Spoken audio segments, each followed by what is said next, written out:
In the mid-19th century, the United States stood on a precipice, its very foundations fractured by deep-seated divisions.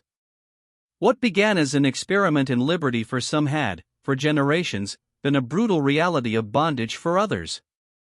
These profound differences, economic, social, and moral, festered beneath the surface of national unity, slowly, inexorably pulling the country apart.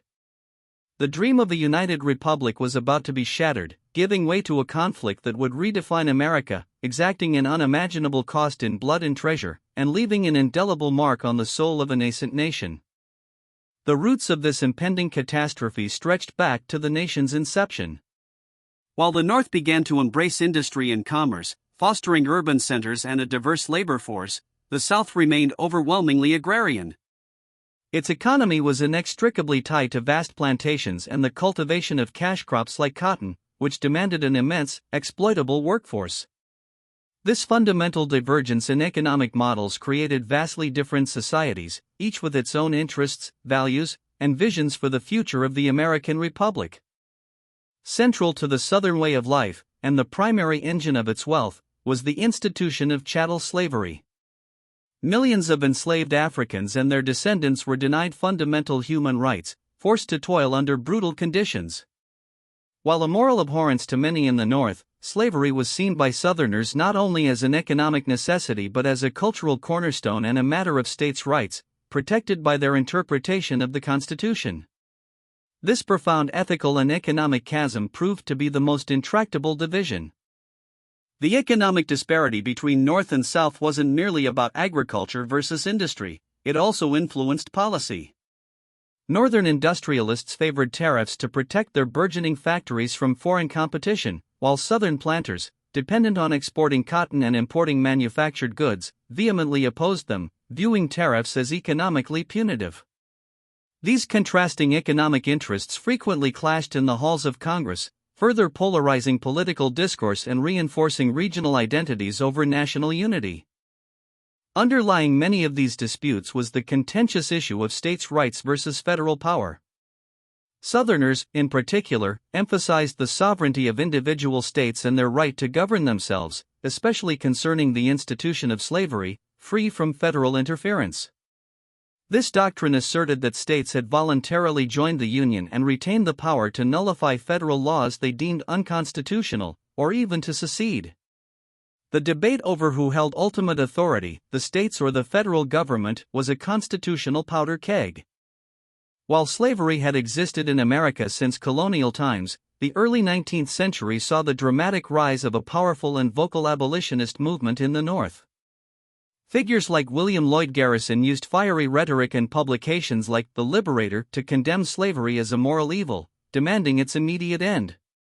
Escaped enslaved individuals like Frederick Douglass became powerful orators, sharing their harrowing experiences and fueling anti-slavery sentiment, transforming it from a fringe cause into a potent political force. As the nation expanded westward, the question of whether new territories would allow slavery became a flashpoint. Each new state admitted to the Union had the potential to upset the delicate balance of power in Congress between free and slave states. The Missouri Compromise of 1820 had attempted to draw a clear line, preserving equilibrium, but the relentless push westward meant that this fragile solution was continually challenged, turning every territorial acquisition into a battleground over slavery's future. The acquisition of vast new territories from Mexico after the Mexican-American War reignited the slavery debate with fierce intensity. The Compromise of 1850 was an attempt to defuse the crisis, admitting California as a free state while implementing a controversial new Fugitive Slave Act, which compelled Northern citizens to assist in the capture of runaway enslaved people. While it postponed immediate conflict, the compromise deeply angered both sides, particularly the North, where resistance to the Fugitive Slave Act grew strong. In 1852, Harriet Beecher Stowe's novel, Uncle Tom's Cabin, became an instant bestseller, profoundly impacting public opinion. The book vividly depicted the brutal realities of slavery, humanizing the enslaved and revealing the moral depravity of the system to millions of readers, especially in the North.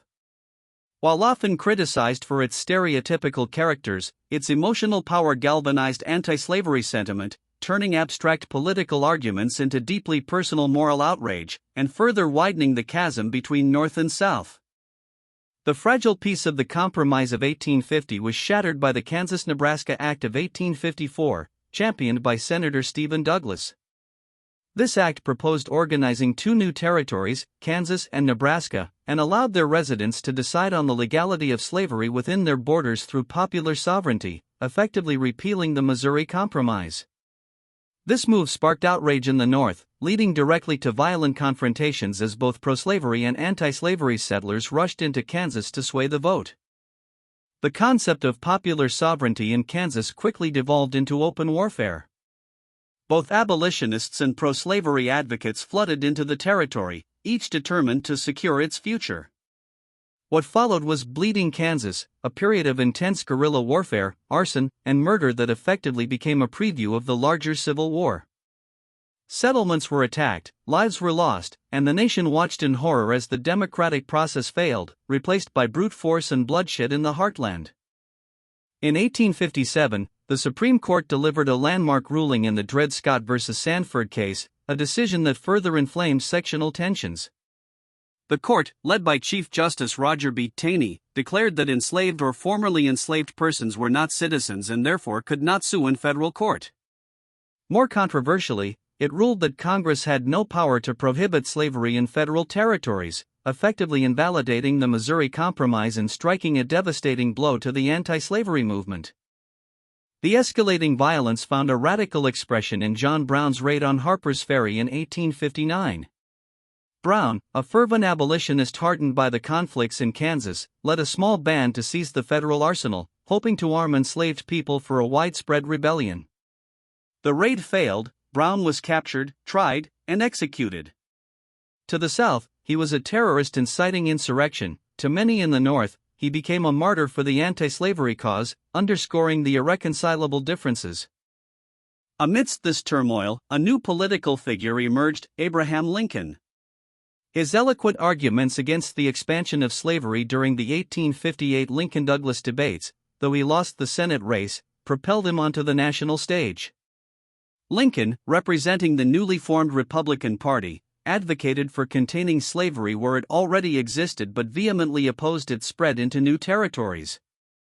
His moderate yet firm stance positioned him as a formidable presidential candidate for 1860, deeply alarming the Southern states.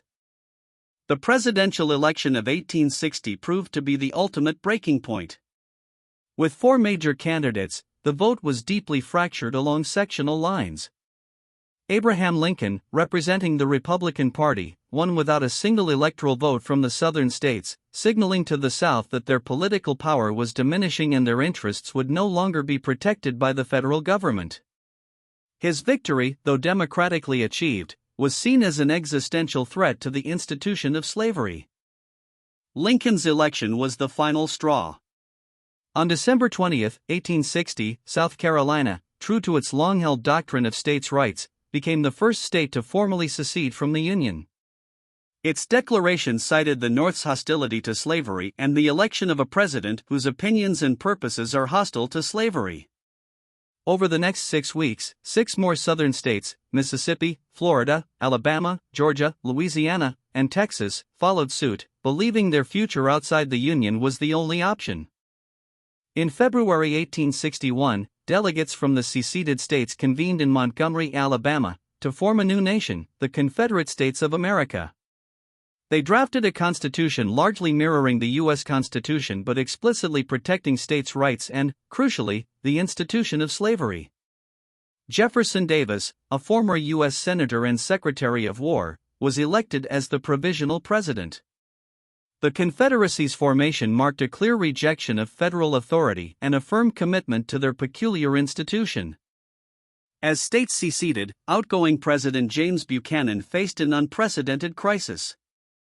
Believing secession was illegal but also that the federal government lacked the constitutional authority to stop it by force, Buchanan adopted a policy of inaction during his lame duck period. His inability or unwillingness to decisively address the growing division only deepened the crisis, allowing the Confederate States to consolidate their government and prepare for potential conflict, leaving a deeply fractured nation for his successor. The Union still held a few federal outposts in the seceded territories, most notably Fort Sumter in Charleston Harbor, South Carolina. When President Lincoln attempted to resupply the garrison, Confederate forces, under the command of General P.G.T. Beauregard, demanded its surrender. On April 12, 1861, at 4:30 a.m., Confederate batteries opened fire on the fort, marking the first shots of the American Civil War. After a 34-hour bombardment, the Union garrison surrendered, but the nation's fate was sealed. The attack on Fort Sumter ignited the nation.